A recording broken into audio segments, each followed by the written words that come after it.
Welcome in a little ESPN Louisville Plus edition. Be sure to like and subscribe on YouTube. That's Justin Soforo. I'm Phil Baker. Keep it locked here to your sports leader, ESPN Louisville. Refreshed, recharged, back from vacation. Justin Soforo only got a vacation from his wife and kids a couple weeks ago, but maybe they'll have a beach vacation coming up as they try to read the terrain of this summer heat, and if they can get away, or just hit up Mark Blanken Baker and ask for free Holiday World tickets. Justin, good afternoon, good sir. How are you? Good to hear from you. Glad to hear that you expecting from what I heard on the radio that you had good times in Destin, Florida, where all of Louisville goes and enjoys their. Is this your first time that you went down there? Is that right?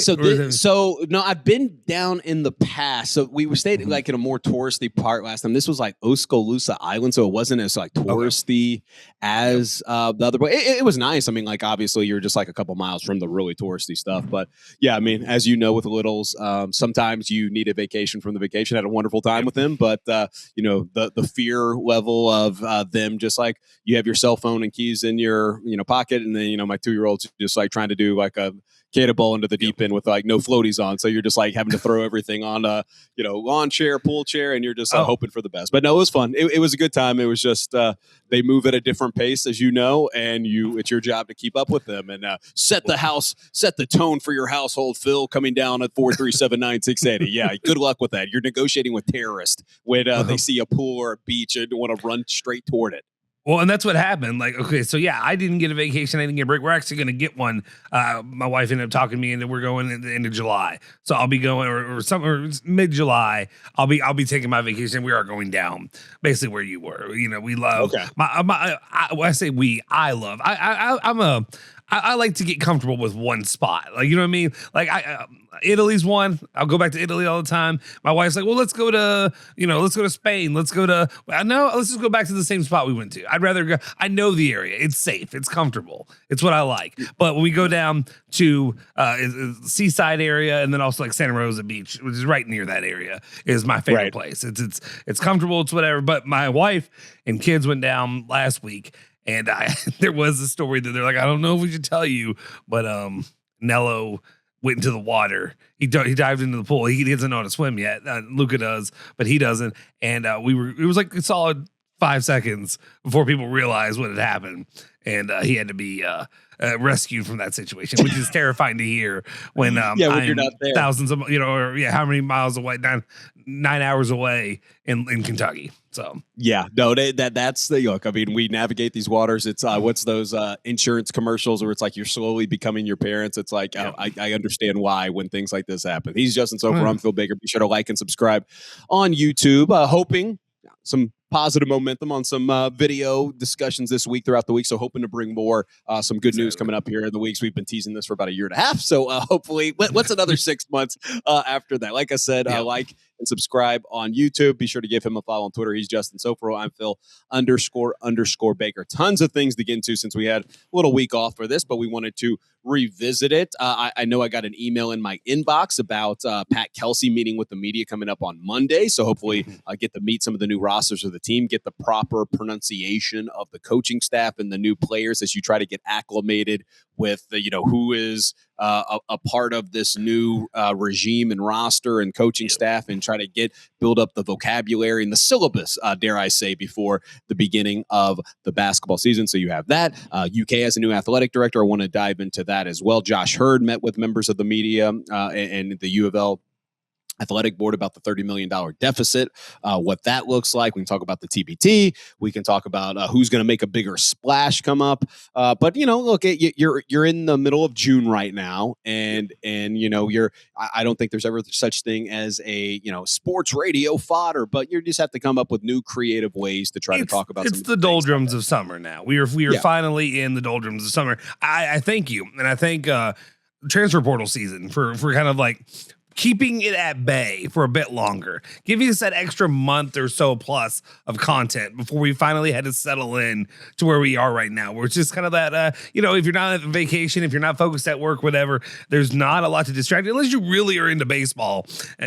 God bless you. Have fun. Have a good time. Go give your hot takes about A-Rod. I don't know. Well, it's funny to me because I always bounce around like some of the really big baseball markets like that are just like how they are discussing like a 110 game on between the Guardians and the White Sox, like how they're evaluating that game and how they discuss it. And it's always fascinating to me of like, not living and dying with it, but like talking about what they need from the bullpen or they need more from their injured shortstop. And it's funny to me. It's just different. It's just not part of the, fabric of our sports talk, but there's markets that you get callers about it and they care about it. I'm somebody who can, turn on a Reds game and have it on in the background. And it's like, you kind of hear the roar of the crowd. It's like, oh, what happened? And it's just on there. I'm good with that. I'm content with that. All right, let's dive into it. So we talked about it. You got, the new athletic director in Batt, I should say. I keep saying Blatt like David Blatt from the Cleveland Cavaliers. I think he was from like the coach of Israel or something like that. And I keep saying that. But Batt, new athletic director, I think it's a big story just because of how Mitch Barnhart's fingertips have been all over everything in terms of, the hirings of, mundane coaching staff for UK basketball and for football, Mark Stoops, the fiasco that happened with that on the way out. And then also trying to navigate those waters of, the Will Stein, Mark Pope. I don't think we're in agreement, anything's going to happen to Will Stein for the foreseeable future just because it's, some assurance year one. But, Mark Pope is a different beast with that. So how he's going to navigate that. I know he met with some of the basketball team down there, but I didn't know if you listening to any of the content, listening to Strebel, listening to Andy, listening to others talk about it, and scared, intimidated, happy with the hire for that from, a Louisville on the fan Louisville standpoint. Side? Yeah, but like, what did you make of that? Because the first thing I saw was it's like the guy can fundraise and he's going to be coming up with some new innovative ways to try to do it. He was at Georgia Tech. He was, obviously at Michigan State, and there's a bunch of tentacles to the instability at the board level. And I was like, oh boy, it's like John McClain and Nakatomi Plaza. Welcome to the party, pal. And it's funny to see others get excited, jazzed up about it. But what was your initial thought when you saw that? It's an intriguing hire. I'll say this. Because you walk into it with, there's a lot of unknowns there. How's it going to work out at Kentucky? How's it going to work out switching there from the Big Ten to the SEC? And how's it going to work out with getting that amount of fundraising to the University of Kentucky? I feel confident that anybody can. That's a good situation with the fan base, with the different revenue sources that you have coming in. We've seen it, with even some of the pity pinching that they've had with Mark Pope and Mark Stoops and guys like that recently, that there's going to be money there for these players. The biggest thing that stuck out to me though, and is this how much we're paying for? Is this the amount of money that common rate, I guess, that you're paying for an athletic director nowadays? Or is this, I'm looking right now, contract year one, $2,600,000. And I understand all these are $400,000 base pay and then add on supplemental compensation and all that. Is this the going rate? Like, is this what we're, because like, I remember talking about Tom Jurich and acting like $800,000 a year was an insane amount of money to pay an athletic director. How much? Well, yeah, sorry. No, I'm with you, and that's a good question because we're viewing it through the scope of Tom Jurich when there wasn't the NIL stuff. I thought that was going back to the Louisville side, like one of the main reasons and the convenient choices that they had with Josh Hurd. He was by many, a lot of people don't want to hear this, and I still have my questions about some of the choices and decisions that he's made. He was a Tom Jurich disciple. I don't want to say right underneath him, but he was from the Tom Jurich tree. I think we're all in agreement with that. He was, worked under him with that. But, in this day and age of trying to figure out and navigate these waters of NIL, transfer portal, budgeting, eliminating positions, it feels like a big number for somebody. But again, if you think so highly of him and the instability that's up there at Michigan State, plus his buyout, I think it's like to get somebody's attention, it's like, you got to make it worth my while. And if this is who they had their eye on and this is what they want to do, because make no mistake about it. This, it's the Michigan State dynamic is probably in a lot of ways similar to the Louisville, Kentucky, with Michigan being the big boy on campus. Now Michigan State's got some money too with the billionaires, Matt Ishiba, the Rock, one of the direct competitors of Rocket Mortgage, owns the Phoenix Suns. He played for Tom Izzo, gave a massive donation to them. And then also he had the $400 million donation.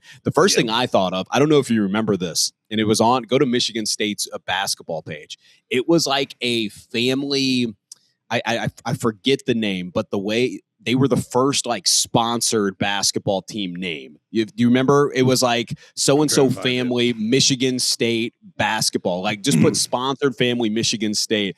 And so, I mean, what I took from it, nothing is off limits for what he could potentially sell, which I think is going to be a fascinating relationship tester for Kentucky and in Kentucky basketball. Now, Kentucky football is kind of its own things. Like, sell the hell out of it. Put a Joe Bologna's patch on there and say you're good to go. But Kentucky basketball is a different animal when it comes to that. And I'm curious, like, how much for sale that's going to matter to BBN out there. It's interesting to me. I think really the way I said with it.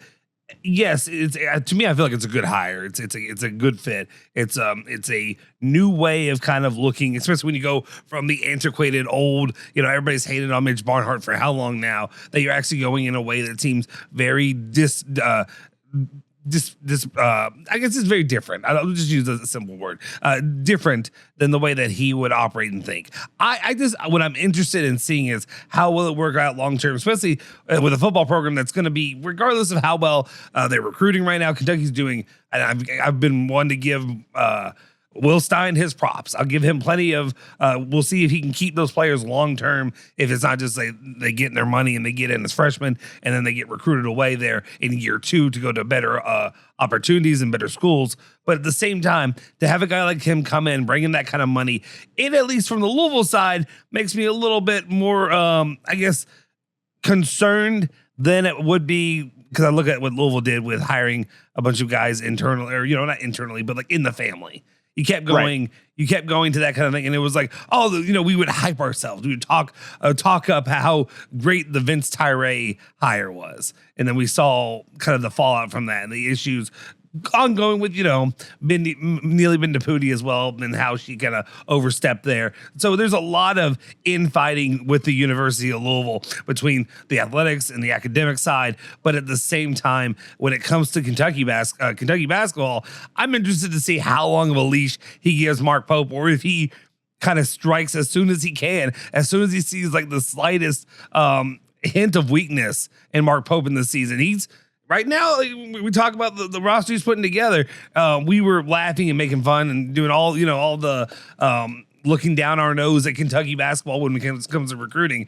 And then they were able to kind of make up for it there in the end. We'll see if this Costa Rica kid ends up becoming, if that comes to fruition, or if it doesn't in the end, because of the way I guess Travis Branham pull back that crystal ball. And I do love all the reporting from the Kentucky sites we're talking about. As soon as that crystal ball came out, it was, Travis Branham. It's not just a slightly whatever. It's a 7. This is a 7, which means that he's very confident in this pick. And then within like 4 hours, it was my bad, guys. I got to pull that all the way back.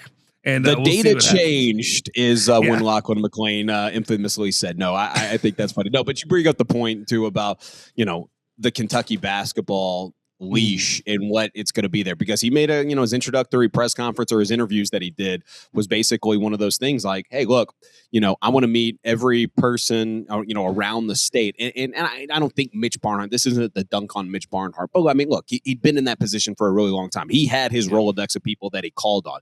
Can this guy go to new nooks and crannies for fundraising to try and get some people that are, have some allegiances to Kentucky, but maybe we're kind of out on just the Mitch Barnhart experience with that, and how much sway will those individuals, a la the Joe and Kelly Craft, which I did enjoy when Mark Pope was meeting the new AD with the team. Well, Joe Craft just lurking in the background. I'm like, I know you're a billionaire, dude, but you got more important stuff to do, right? Like, I mean, you're just there. So they're still pulling the strings, but that was humorous. So that's out there. Also, in terms of locally, and I don't know, how much you care about this, and I think, with the stuff with the football contract, the Jeff Brom, obviously, some of the handling of eliminating positions, like how the wins for this guy is going to be perceived locally here. Like if they get, I don't think a $401 million donation, and the red side of the state of Louisville, we'll give a shout out to our friends over there. If the island of Louisville doesn't get, some of those dollars, what is that going to look like here? I understand it's a different dynamic, but the money people like Papa John's, when he was involved, John Schneider was donating to both. He was donating to the University of Louisville and the University of Kentucky. Yeah. How is Louisville going to get a piece of that pie from those individuals that are trying to navigate, where the money is going around the state? I think that's going to be interesting.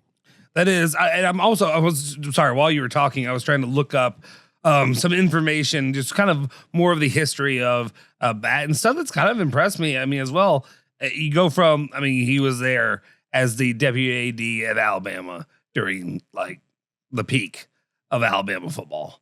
Or not the peak, but in some of the better times they had from there from 2017 through 2022. And then to go out there and then to see that, I didn't realize that he was only at Michigan State for that year before. And before that, he was at Georgia Tech. And Georgia Tech has made leaps and bounds when it comes to their football program and where they've been and how respected they've been in the last few years too. So maybe he's going to have an eye for, to do whatever he can to assist and Will Stein in putting together a successful football program. As much as I want to poo-poo this one away, it's at least going to be interesting because it shows to me that there was some gumption there and it wasn't just going down the pipe of whoever the next guy up is at Kentucky. So now I'm going to play devil's advocate. Now make sure I get this right in terms of the timelines looking up. Did he hire Damon Stoudemire? Was that his hire? I think so. I'm just saying. So you might be right. You might be right. Let me. In terms of paper, and there may be more to be said about the hierarchy of just where Georgia Tech is on, to get those types of guys there, but evaluating talent from, top to bottom in terms of basketball and football. The hiring of those, it's a different animal in terms when it comes to Kentucky basketball. So I'm just curious, just to play a little devil's advocate on that. But also something while you're looking that up, this is what I brought up on the Sunday show too, and I think this is interesting because when the news started coming out and Pete Thamel was putting some things out, and I think Matthew Bangs was putting things out as well. They were basically saying, this guy, was kind of over the Michigan State's experience with, the instability at the board, another president leaving for Clemson. And, I want a sounder that is done because far too often when we're in the fishbowl, like we kind of tell people that we're outside of market when we go on, do hits in other markets about the Rick Pitino stuff and the board that was against them. And then, Big Blue, Bevan and Grissom and all these things. And they looked at you like you had a tinfoil hat on. And I just was I just remember like kind of having a pinch me moment when I was reading these things about the instability of Michigan State. I was like, I don't know anything about this. It doesn't seem good, but I don't know anything about the, Tom Izzo getting another president, getting another AD, getting all. So it's funny when this is when I talk about the bottom line ticker society and you just read the bottom line of these things and you don't know the ins and outs of the inner workings of, the infighting that's happened there. And you just see it's another AD's gone, a president's gone. Now, Andy had a guy on that did a, deeper dive into this. And it was like, yeah, there was some infighting. There's a board member that, Michigan State fans are trying to get out of there. And it's like, yeah, that sounds familiar. So you educate yourself, you try to get a little bit more informed on that. But I just know far too often you're just like, it's a mess. And that's how you cast it. That's all you know. But it's funny to see, kind of the looking in the mirror Spider-Man meme of Michigan State and Louisville from a few years back. Well, I was about to say, after maybe I was doing a little bit of bottom ticker reading right now, and then as I did my research, because I saw that I'm like, oh, I looked at the timeline, it looks like it adds up. Okay, this makes me feel better. Yes. He was the one who hired Damon Stoudemire, and the Brent Key one he was an interim coach in 2022 that was just kind of given the keys to the jalopy, if you will. And he took it over and it worked out well. So, you see what I'm doing? I guess he was able to retain Brent Key during that time. At least he did retain him for a couple years. So again, this is the one where it's like, I'm curious. He paid his dues. I think there's a lot that goes into that. And when you get, at a place like Georgia Tech, you're not Georgia. Even at Michigan State, I mean, I think we're in agreement, although they have, the power of a semi-built Death Star. It ain't Michigan, if we're all in agreement with that, right? Yes. Like, I think we're in agreement. So I think they still, and look, the financial backing that he's been able to do in fundraising, I think that probably put a lot of the BBN brass in a trance of like, okay, like we want this entertainment district done. We want to try to get this jersey patch done. These are the things that I've done fundraising wise. So how that correlates to Lexington and how his fundraising ability, I think in this new day and age of trying to fundraise, I think that's going to be something that a lot of Kentucky fans are probably going to gravitate toward. Well, and that's I guess maybe now that looking at it, that's the most important aspect to me is really just the excitement that they can get from the fundraising community. Because if you look at it, for the most part, I don't know, like it's gonna be a lot of fake talk whenever it comes to athletic directors because there's plenty of guys that you see come in that you have no idea who the hell they are. You have no idea they're gonna show up, right? Yeah, as long as they can if you can run a business, if you can manage people and manage those personalities, you can make it work. Especially if you're putting in yourself at a place like Kentucky, like Alabama, like all these places that have money and that can work with it. Then you feel confident they're going to get the job done. If they don't, you'll forget about them and you won't hear about them again for a very long time. So it's one of those things where at least. And the most I can relate, because it's a lot of fake taking for me, to be honest, and it's not really good fake taking. But when it comes to him as the athletic director, the ability to bring in that kind of money, and really right now, until anything changes in the NCAA, until we get some kind of cap space or anything like that with basketball or football, if he can bring in money, he can compete at really damn good levels, even if you're Kentucky football. So I'll be interested to see how that goes. No, I am too. By the way, as soon as I open up Twitter, this is just makes me warm and fuzzy. And I think you may have even retweeted this before I lost the tweet, but I took a screenshot. Pigskin Petey ranked the coaches most likely to win their first college football national championship. Thoughts obviously made with AI. And Big Dog felt compelled to quote tweet it. It's coming. Yep. I retweeted him. Yep. Jeff Brom coming in 15th on the list with that, right behind Rhett Lashley. And Jeff, who else am I seeing? Jeff Levy. I don't know. That one made me happy. Just Michigan, Mississippi State's. Jake Dicker from Wake Forest. I mean, I know they had a solid year, but I mean, God, there's a little bit to go before he's Bear Bryant. My goodness, that's funny. No, it's great. It's Brom was in the Bush's baked bean bowl last week, so who am I to cast stones there? But no, I knew that. Sorry, I opened up Twitter. I knew you would appreciate that, and then I saw you retweeted it. That makes me happy. Anything Big Dog does makes me happy. It sets Strebel off. It just it's misspelled. Sometimes it's nonsensical. It's good. I enjoy it. Oh, he also has tweeted Common and John Legend performing Glory at the dedication ceremony for Obama Presidential Center in Chicago. So there you go. You can put that on Kelly there. Craft liked that tweet. She liked that tweet. Kelly Craft sent something in. Joe Craft, see that from the PJ? She your Wi-Fi up there? How's that going to work? He's Justin Soforo. I'm Phil Baker. Keep it locked here to your sports leader, ESPN Louisville. Like and subscribe on Twitter, Facebook, Instagram, YouTube. Be sure to like and subscribe on YouTube. Most importantly, if you like this, hoping to do a little bit more on that. All right, next up, we alluded to this a little bit with the introductory press conference of the new coaching staff and the new players for Pat Kelsey. When we were recording this, they haven't done that. I just got this, from Dana Brown in my inbox about that. Like, what are you hoping to hear from? You have been critical of Pat Kelsey a lot. Is there anything he can say that it will get Justin Soforo feeling somewhat better about the direction the program's at? He's won by a lot of, national pundits the offseason through the transfer portal, but is there anything he can say or do that gets you a little bit more bought in? Sadly, yes. Here's the issue. And I think that's the biggest problem that we have with these coaches, especially the coaches we've had since, the glory days of one Richard Anthony Pitino. I think it's Anthony, right? I believe that's right. Yes. Right. Yeah. Yeah. Since Richard Anthony Pitino the first, since he left this program, this is where we've, I think, really struggled. And a lot of the issue that a lot of these coaches don't understand and they don't have. And Mark, I'm not going to get as blustery or yelling and screaming about it like Mark Blankenbaker did. And it was a great rant. It was terrific. But, and I completely agree with him. But you had the golden playbook there from Kenny Klein of how to operate, managing when it comes to the public. And yes, your modem to do that with is via the media. And I'm not saying we're not, I don't, there's no way that I view myself as a fatty, yes, but not a media fatty. Like I'm not part of the, as part of the regular, I'm not on the air every day. I'm not doing any of this us stuff. And Eric Crawford and Pat Forty. Yes, exactly. Massive. There's a continent. There's 3 oceans between us.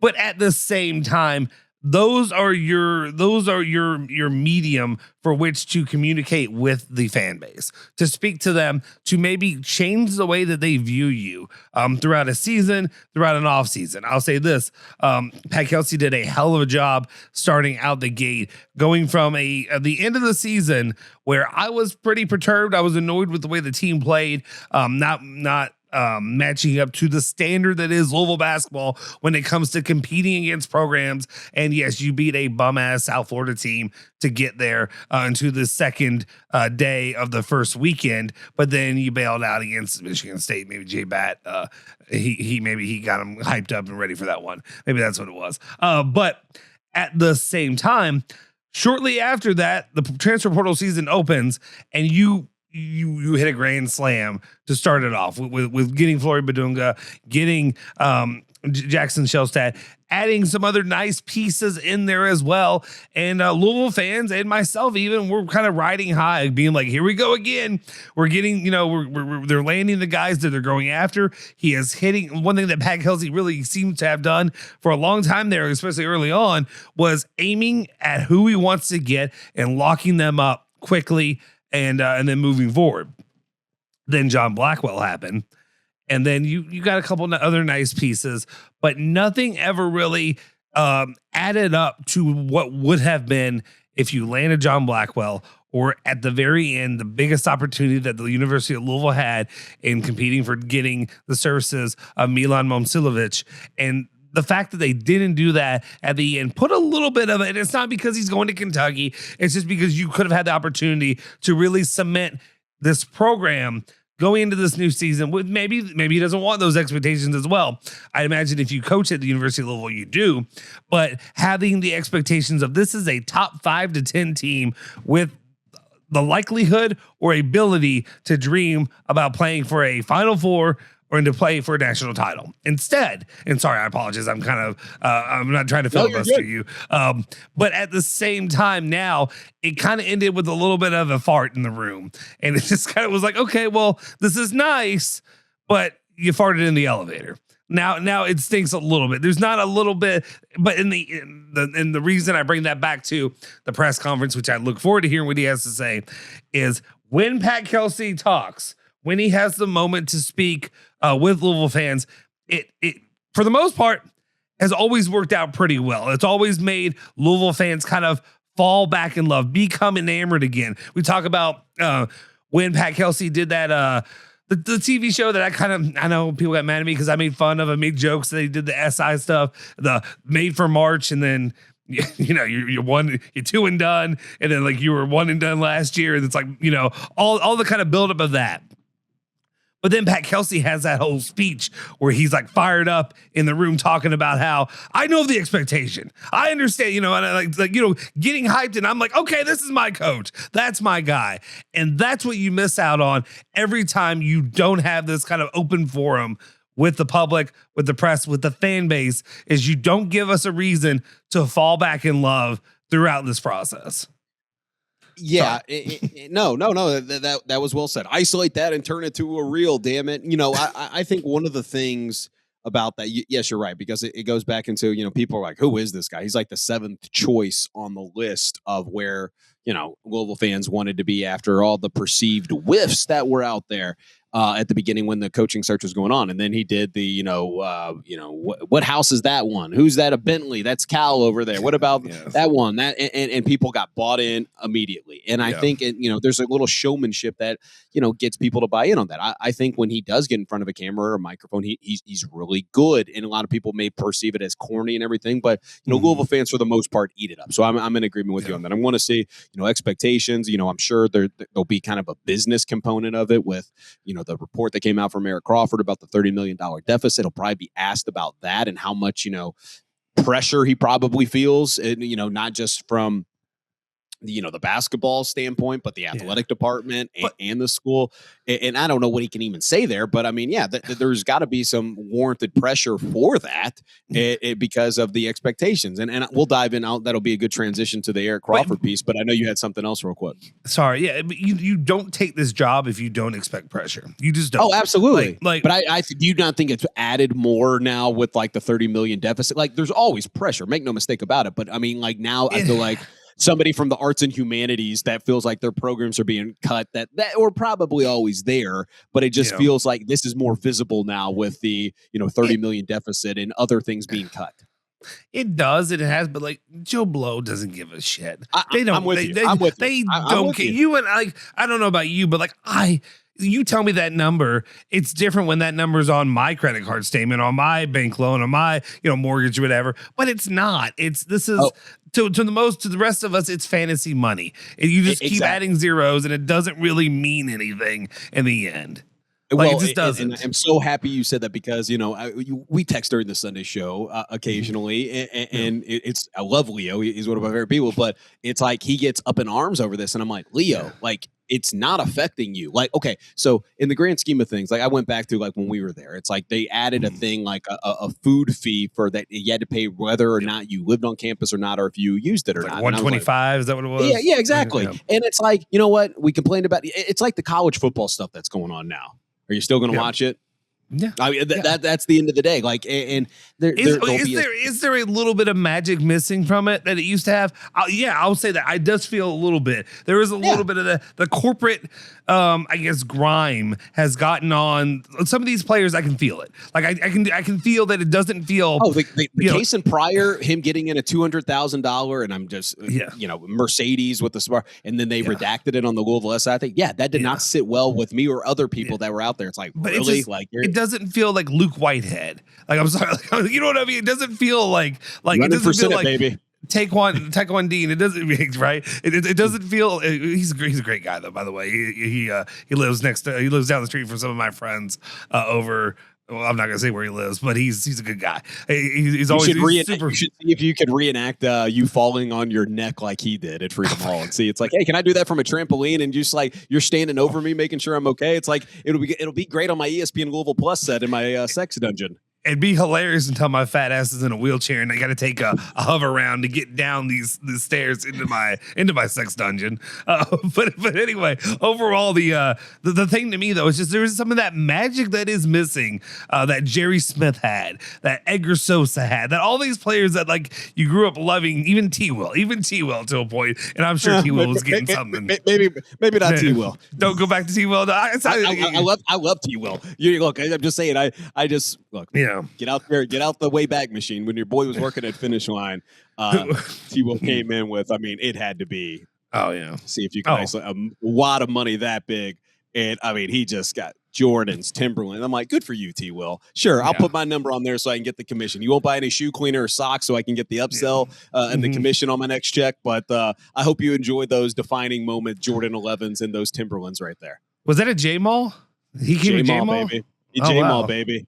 Yeah, I bounced back and forth a couple times between there and St. Matthews, but that was that experience. What the T-Will experience was at J-Mall. Yeah, my mom would always be like, we're not going to J-Mall. Oh, J-Mall was the place, baby. Oh, God, no. that's from the area of town I came from, where it's like, maybe we don't go. I was a St. Matthews guy. I would take the 58 Tark there to the St. Matthews one just to hop on that public transit that came over by Hikes Point to go there. But I digress. So I'm with you. I could care less about it, but people need to definitely, get over it because it's not going away. Because on the other side of the coin, they're not spending the money and they're doing that. Yeah. But I think Pat Kelsey understands it. I'm just curious of, if this isn't deemed a successful season, what does that look like when you're, 30 million deficit right there?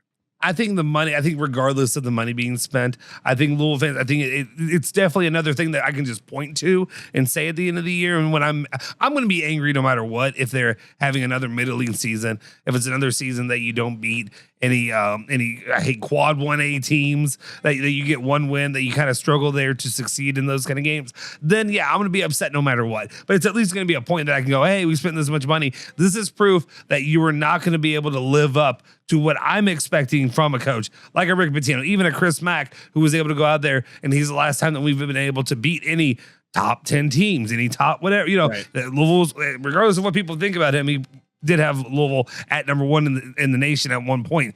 But again, if Pat Kelsey will sit down and we'll just talk to the fan base, one of the reasons and one of the I guess a reason that I liked the hire to begin with and wanted to get behind him was because, okay, you're going to bring in a guy who is, he's Dixie Highway. You know what I mean? Like, he is supposed to be an everyman kind of thing. That's what he's viewed at. The problem is that switched real fast.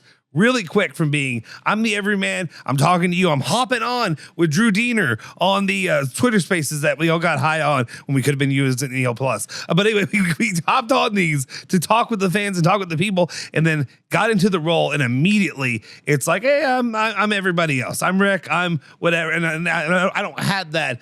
I don't have that prestige to be Rick Pitino, but I'm going to do you know what? I'm doing Chris Mack.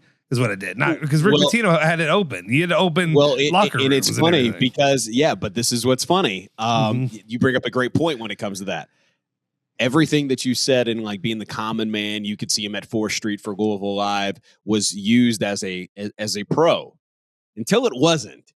And then I remember, I'll never forget this. I remember there was a caller on the Diener show, or maybe it was Middays, and they were upset that he had holes in his jeans at a speaking engagement, which, I mean, you can talk about like, hey, you're working at Paxson. It felt, and then those little things start getting picked apart. Like, oh, it's like, I loved Pitino being at Ruby's or Genie or other places that, were out there. So, and that gets picked apart, but I'm with you. I think he's doing enough on there.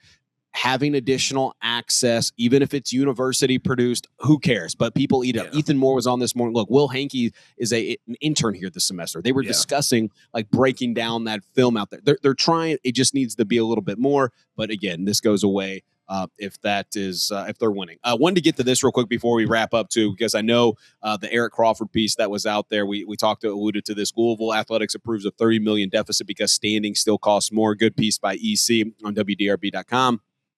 Let's see. If your neighbor told you that he planned to spend $30 million more than he made next year, you would not ask for the details. You would ask for his keys. If a local hardware store announced that it was going to lose $30 million next year, you would start wondering where to buy nails. If your dentist did it, you'd find another dentist. In business, some might call that behavior insanity. In college athletics, they call that strategy. And I think that's a good opening statement on that, because you're building this roster out, and your hope is that you can try and correlate Final Four, national championships, and then springboard that into some more success. And I always like to talk about that lifeboat. But, Josh Hurd was talking to some folks after that meeting earlier this week. And, I think the truth is the Louisville budget is no longer a reality, really a Louisville story. It's an American college sports story. The Cardinals just happen to be polite enough to show the math. And we've had this debate, Justin, over and over again about, should they have done the white paper and all that thing. We banged our head up against the walls on that. I really don't care to have that discussion. I know it's kind of across the board. And for those that are upset about it, I'm kind of like you. It's not real money to you. Yes, you may get more, and they're coming, to call in about for the season ticket renewals. And I know that kind of leaves a bad taste in people's mouth. But in the same breath, I think there is an avenue in which you can parlay this into success, and you're looking for the next 5 years. So, not really any news from there, but I think that's the goal that a lot of people are, hoping that comes from this $30 million deficit, is that it springboards you into some success in the years to come. I mean, it's the only way to have success at this point. If you don't, again, Do not do it. Leo, I know nobody knows. I know none of he's not an intern anymore, but I know none of the interns or producers know about EL Plus and that it exists and that it's a great joke. Ha ha ha. But anyway, I understand that. But listen up. It doesn't matter. It's not your money. If Louisville Basketball does not spend this money, they will be an absolute dog shit team. They will not have success. You will not compete for a national championship. I mean, and I use that tongue in cheek because we're not really competing for national championships right now. I apologize if you can hear my children are creating a band upstairs. They're one's playing a harmonica. I don't know. The other one's playing something else. Don't touch the drum set.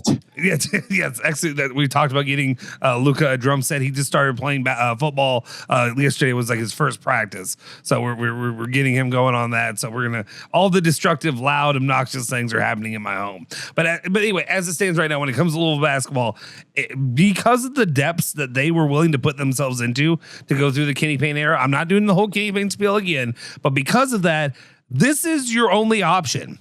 This is Louisville basketball does not have the cachet that it had when I graduated in the winter of 2012, as I was competing my was it that extra lap, that power lap to graduate and going to all the games during the NCAA tournament run. It just does not have it right now. A lot of the programs have had bad swings when it comes to having guys like Scott Satterfield and Bobby Petrino and what happened there at the end. I still love Bobby though. I'm sorry, I'm still a Creighton guy. Creighton and me can go talk about loving up Bobby still because it's some of my best memories happen. That'll be a good EL Plus summer fodder. There's a bunch of people that said Bobby had to get fired. Mm-hmm. Creighton and I have had discussions that maybe he deserved one more year. And I'm just saying, maybe get Creighton on EL Plus to talk about maybe deserved one more year for 2.0 around. It was bad, but yeah, I'm just saying. I could be swayed one way. Was there an expectation that there would be a shifting after that? Maybe that. Look, it was bad. I'm trying to understand because like it was just more so the issue. Go ahead. Well, the issue that I had with Bobby that year was it's evident that you're trying to lose. It's not a Bobby Petrino was losing because he couldn't coach anymore. They struggled and they lost games because of different issues that he had, personality issues, defense, not having a good defense, all that kind of stuff. But it was evident that he was trying to lose those games that season. Yeah, no, it was more so it's like he had earned enough goodwill with the Heisman. You could talk about like the success of the bowl games and, losing, not doing enough with like Lamar Jackson. I get that. But Creighton's point was he had earned enough goodwill and built Louisville football, 1.0 and then 2.0 to Heisman Trophy, that maybe just one more run. If it didn't work by midseason, maybe do it back there. But, Vince Tyre did that. And then the $15 million buyout. Hey, look, I'm going down a rabbit hole. I love Creighton. You make some compelling points. I love Creighton, but he doesn't. That's not a reality. Like I'm very, maybe I'm wrong in this, but like I'm very entrenched in the belief it was he had to sit down with Tom Jurich and they had a coming to Jesus moment about his return to the University of Louisville. Once Tom Jurich had left or been fired or whatever happened, the agreement for him to leave and he was gone, Bobby did not give a bleep about being here anymore. He was ready to go. There was nobody he was loyal to. There's nobody he was gonna whatever with. At that point, it was over and it was done. And Bobby Petrino was not going to be a good, serviceable coach at the University of Louisville. It's unfortunate, but I still love him because I got the 2006 season. If I still hold firm that if either Michael Bush didn't get hurt, definitely, but if Will Gay doesn't jump off sides, Louisville wins the national championship that year. I think they do. You need to get Creighton on to talk about this when he's walking a dog or something, and that'll be good fodder right there. Okay, real quick, rapid fire. I know we got to wrap up. He's Justin Soforo. I'm Phil Baker. Be sure to like and subscribe on YouTube for ESPN Louisville Plus. Real quick, Michael Brown, over under on where he goes in next week's draft. and I think I've the latest mock draft. I think I've seen Darren Peterson kind of catapult over AJ DeBonsa to 1 and potentially AJ DeBonsa to 2. So you have that. And then Michael Brown, the latest mock draft, I've seen anywhere between 5 and 8. 5, yeah, but he's climbing though. So at 5 at the highest, 5 and 6 kind of the highest I've seen. 8 probably the lowest. Where do you think he goes? I'd probably I don't know what the pick is. I don't know who 6 is, but I picked 6. This is where I'm going to put him at. That's kind of the Clippers or Nets. If the latest mock draft I have out there, depending on that, I think that's the one that they took. Good. The Clippers. He's far enough away. We don't have to deal with him. If he's at the Nets, I'm doing the Dean or blank thing. But if he's at the Nets, well, then your care's over. So there you go. Rapid fire with that. Is Pat Kelsey there? Yes or no? Yeah, if I'm Pat Kelsey, I do. I get something out of this. Yes, you go. I'm with you on that. Okay, so 5th is to the Clippers, 6th is to the Nets, 7th, which is may well be Serbia, is the Sacramento Kings, and then 8th is the Atlanta Hawks. So that's for those that care about that. Next Tuesday, you can listen. 6 or 7 is perfect. You go 6 or 7, which is so crazy to me because I mean you have the head-to-head with Darius Acuff. Yeah. And I know there's like intangibles out there, but like if you watch that game, like obviously he has the dunk, but like the bulk of the season, like Darius Acuff was so impressive to me. But again, that's where people can't wrap their head around with that. Okay, Pat Kelsey there. That's at what is an appropriate celebration for the Louisville Kings, if there is one at all? I think it's a Yes Kings parade. I think we need marching down the streets of Louisville. I think you need to go down by City Hall. I'll be working. I'll smile and wave out at you all. We need a Yes Kings march downtown. I think to me that is what has been earned by this team and the side. I mean, I don't know. Like, to be honest, like if it weren't for them being named the Kings, is anybody going to come out or care? Like, do people really care? Like, nobody came out to the games. Like, right? Like, you look at the stadium. They had like apparently like some of the best. Oh, did it get better at the league? End? Yeah, I mean, they were averaging like over 10K apparently. I don't know. I mean, I saw like the first few games, and the third one, I want to say it was pretty sparse in there. Maybe that was early on. Maybe it was the Louisville fan base thing where they get in about a third of the way into the game.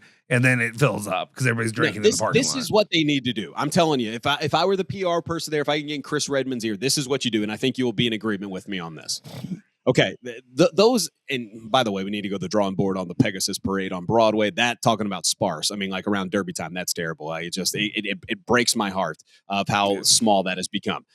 4th Street, I could see if you have like, a watch party there, you just honor them there. Like I know Mexico played last night. There was a ton of people there. This is what you do. Yeah, you get these guys. I know a lot of them don't live here, but you get some, not all. Chris Redmond, he can be like in a trolley, do the Bambi walk. That's what you do. That's what you do. Oh, yeah. Right? I'm down for that. Just I was going to say maybe not on a Saturday night at like 2:00 in the morning where there could be twerking. Like Blank says, the elbow bone's connected to the twerk bone. Twerking leads to fighting. Yeah, fighting. Gunshots. So maybe at like 11 a.m. to like 2 p.m. So it's just like a day walk with that where you got Chris Redmond sauced on a trolley. That I think is the key to success right there. It doesn't need to be. You'll have the built-in foot traffic with there. People see the trolley stopped over. They're like, "Hey, what's this?" And then you can get some social content out of that. Don't make it bigger than what it is. Does it start or end at the Bambi Walk? Starts at the Bambi. That they have a big sign over there that says, I think it's a PBR or Miller Lite size. It's like your voyage starts here. Okay. Well, where does it end? What's the end point? Is it just whenever They've added more bars along the way. I would say for us, it used to be like Outlook, like all the way down, so on Baxter, but anywhere in that vicinity, I would say. I'd line up at that point. I want to see them get to the end, and I want to see what the result looks like, but they have to partake. Like they can't, you could, like I said, you could have them down with the trophy, with like some topless truck. And just drinking every step, and just see you. The topless person comes at 2 a.m. Yeah, that's exactly. Anyway, all right. He's just at Soforo. I'm Ville Baker. Do you have anything else before we get out of here, buddy? Nah, I'm good. We Okay, we covered enough. Covered so much nonsense. All right, be sure to like and subscribe on YouTube. Follow him on Twitter at Justin Soforo. I'm Phil__Baker. A reminder: you can listen to me and Nick Curran on Sunday morning 10 to noon. You can listen to Soforo or watch Soforo and Anna Tarillo on Sunday night on ESPN Louisville Plus. So Soforo, appreciate it as always, my friend. We'll be back hopefully doing this again next week, my friend. Thank you very much. Smash like, hit subscribe. We will see you all then.